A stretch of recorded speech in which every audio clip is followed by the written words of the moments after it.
ప్రభాకర్ గారు రండి sir please.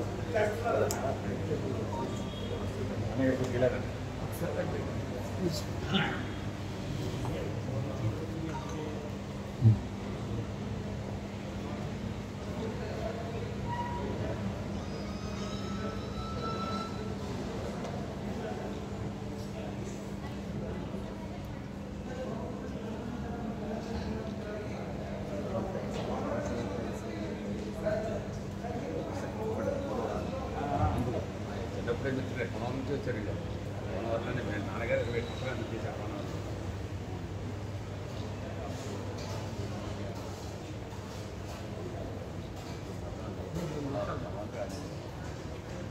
కొన నుంచి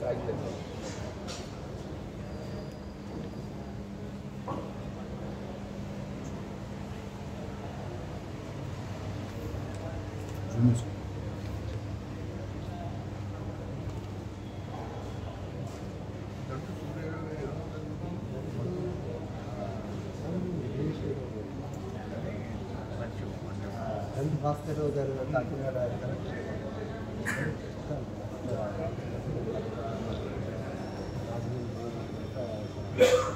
మొదలు ఫాదర్ చెప్తూ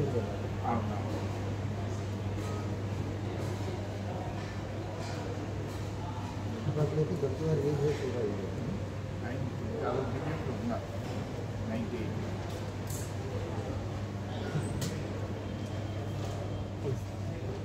దంటూ మురళీకృష్ణ గారికి మన రాష్ట్రంలో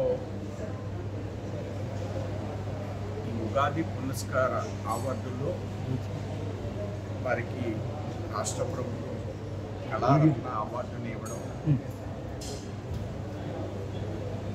కళలకి కాణాచి రాజమండ్రి,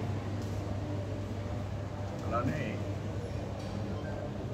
కళలకి రాజధాని రాజమండ్రి, ఈ ప్రాంతం వాసి అయినటువంటి మురళీకృష్ణ గారు దేశంలో గర్వించదగ్గ అద్భుతమైనటువంటి అంశాన్ని ఆయన ఆవిష్కరించారు. భగవద్గీతని దాని మీద అనేక పరిశోధనలు చేయడం, ఈ 40 పరిశోధనలు చేసి పేటెంట్ని కూడా వారు తీసుకోవడం, చాలా సందర్భాల్లో పద్మశ్రీకి కూడా చాలా దగ్గరగా వెళ్ళేటువంటి పరిస్థితులు గవర్నమెంట్లో ఉన్నటువంటి కొన్ని ఆలోచనల మూలంగా అది చాలా లిప్తపాటుతో జరగడం లేదు.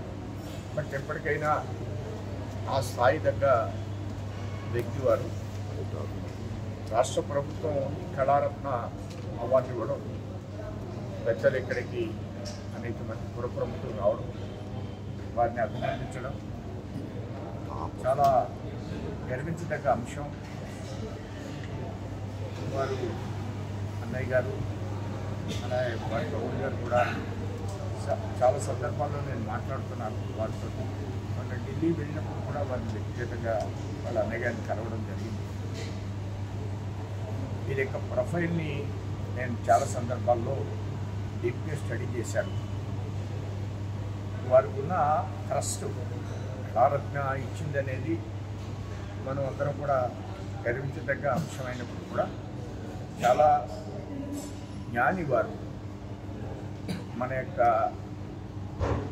ధర్మం ఏదైతే ఉందో, భారతీయత ఏదైతే ఉందో, దాన్ని ఆధారంగా ఒక భగవద్గీతే కాదు, మన యొక్క భారతీయత, దానికి ఉన్నటువంటి సైంటిఫిక్ బేస్, దాన్ని బాగా వారు ఉడిపుచ్చుకుని వీటిలో ముందుకు పెడుతున్నారు. ఈవేళ వారు మన నగరానికి వచ్చి నేను అవార్డు స్వీకరించడం, ఈరోజు మన నగరానికి రావడం, మన పెద్దలు అనేక మంది ఇక్కడ ఉన్నటువంటి పెద్దలు వారిని అభినందించే విధంగా ఇక్కడ రావడాన్ని నేను చాలా ఆనందాన్ని వ్యక్తం చేస్తున్నాను.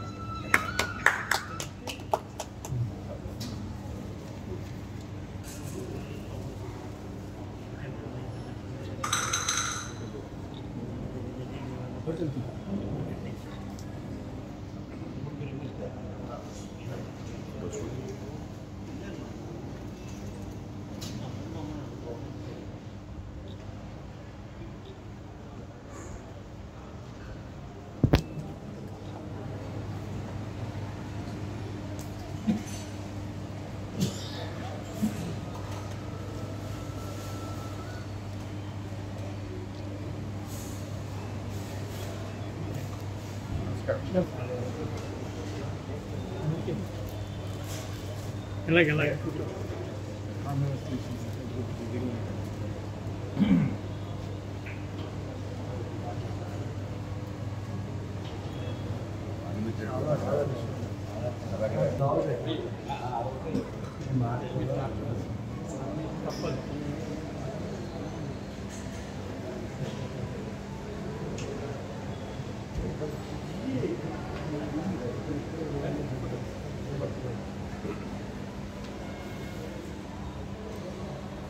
గిరీష్ ఇటే వచ్చింది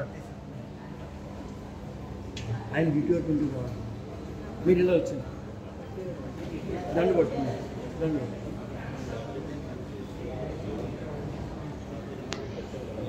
నాకు ఈ విధంగా అభిమానంతో ఇన్ని చాలా నైస్ వర్డ్స్ మంచి మాటలు చెప్పడంతో నాకు నిజంగా ఇది చాలా మోటివేషన్గా అనిపిస్తుంది. అందరి మాటలు విని చాలా చాలా థ్యాంక్స్ చెప్పాలి ఒక విధంగా.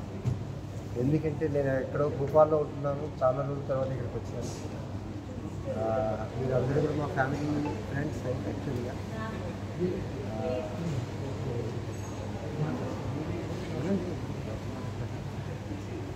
ఏం చెప్పాలో తెలియదు, బట్ భగవద్గీత యాక్చువల్గా నేను చేయడానికి ముఖ్య కారణం మా మదర్ ఫాదర్. నేను ఎస్పీలో సైంటిస్ట్, అందరూ యాక్చువల్గా అకాడమిక్స్ ప్రొఫెషనల్గా నేను చాలా ఉన్నత స్థితిలోకి వచ్చాను. అకాడమిక్స్ చాలా ఫస్ట్ క్లాస్, ప్రొఫెషనల్ కూడా చాలా హై పొజిషన్లో ఉన్నాను. కానీ ఒకసారి అనిపించింది అందరూ చేసే పని దాని నథింగ్ గ్రేట్ ఇన్ లైఫ్. తర్వాత నాకు అనిపించింది మా మదర్ చాలా భగవద్గీత అంటే ఆవిడకి చాలా ఇష్టం. ఆవిడకి భగవద్గీత మొత్తం వచ్చు. అంతేకాకుండా సంగీతం కూడా ఆవిడకి చాలా ఎక్స్పర్ట్ అన్నమాట. వీణలో ఆవిడకి చాలా ఎక్స్పర్ట్ అయింది. దాంతో అసలు భగవద్గీత ఏంటో తెలుసుకుందామని ఒకసారి నేను ట్రై చేశాను. ఘంటసాల గారిది కూడా విన్నాను భగవద్గీత ఆడియో. దాంట్లో నాకు తెలిసింది ఏంటంటే అందరూ స్పిరిచువల్గా ఆలోచిస్తారు భగవద్గీత అంటే, కానీ దాంట్లో చాలా ఇంపార్టెంట్ సూత్రాలు ఉన్నాయి మన లైఫ్లో ఉపయోగించుకునేది. మనం we can apply in our life. So దాంతో నాకు యాక్చువల్గా చాలా శ్లోకాలు చాలా ఇంట్రెస్ట్. తర్వాత నేను భగవద్గీత చదవడం మొదలెట్టాను. తర్వాత యాక్చువల్గా బుక్ పబ్లిష్ చేద్దాం రాద్దాం అనుకున్నాను. తర్వాత ఏమనిపించిందంటే బుక్ రాయడం చాలా కష్టమైన పని అనిపించింది. తర్వాత నేను కూడా అలాగే ఘంటసాల గారు అలాగే సమ్ మేనేజ్మెంట్ సూత్రాలు ఆధారంగా భగవద్గీత శ్లోకాలు తీసుకుని క్లాసికల్ కర్ణాటక రాగాలు నేను యాక్చువల్గా మొదలుపెట్టాను. నాకు సంగీతం రాదు యాక్చువల్గా, నేను ప్రొఫెషనల్ సైంటిస్ట్ని.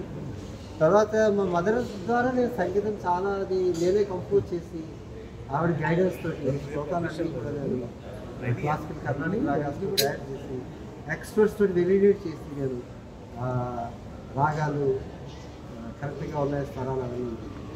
దాని తర్వాత యశ్ చోప్రా ఫిల్మ్ స్టూడియోలో రికార్డింగ్ అది మాస్టరింగ్ తయారు చేసి నెంబర్ 1 సౌండ్ ఇంజనీర్ ఆయనతో అక్కడ మొత్తం అంతా ఆడియో రికార్డింగ్ చేయించి తెలుగు హిందీలో రిలీజ్ చేశాను. దాని తర్వాత ఏమైందంటే చాలామంది ఇంగ్లీష్లో కూడా కావాలన్నారు. తర్వాత ఇంగ్లీష్లో కూడా ఆడియో ఆల్బమ్ తయారు చేసి సంభవామి యుగే యుగే అనే పేరు మీద ఆడియో ఆల్బమ్స్ తయారు చేశాను. వాటి మీద చాలామంది మన almost Andhra university, Delhi university, Indian institute of management, Indore, Sanchi university, Bhopal university, Benares Hindu university, many universities వాళ్ళ వైస్ ఛాన్సలర్స్, ప్రొఫెసర్స్ అందరూ కూడా చాలా అప్రిషియేట్ చేశారు. మన ఆడియో ఆల్బమ్స్ అవన్నీ కూడా ఏంటంటే వాళ్ళ యూనివర్సిటీలో చాలా ఫ్రీగా డిస్ట్రిబ్యూట్ చేశారు. వాళ్ళు నోటీస్ బోర్డులు కూడా పెట్టారు యూనివర్సిటీస్లో మన ఈ భగవద్గీత వర్క్ మీద. ఎందుకంటే అది మేనేజ్మెంట్ మీద ఆధారపడింది.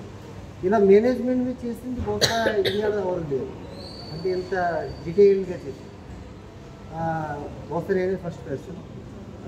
అది కూడా మన రాజమండ్రి నుంచి. అది కూడా నాకు నిజంగా నేను కూడా అతి ప్రౌడ్ తెలుగు వాడిని కాబట్టి. దాని తర్వాత ఏంటంటే మన అక్కడ మధ్యప్రదేశ్ గవర్నర్ ఆనందీబెన్ పటేల్ అప్పట్లో, Shivraj Singh Chouhan chief minister of Madhya Pradesh, చాలామంది governor, central minister, state ministers అందరూ చాలా అప్రిషియేట్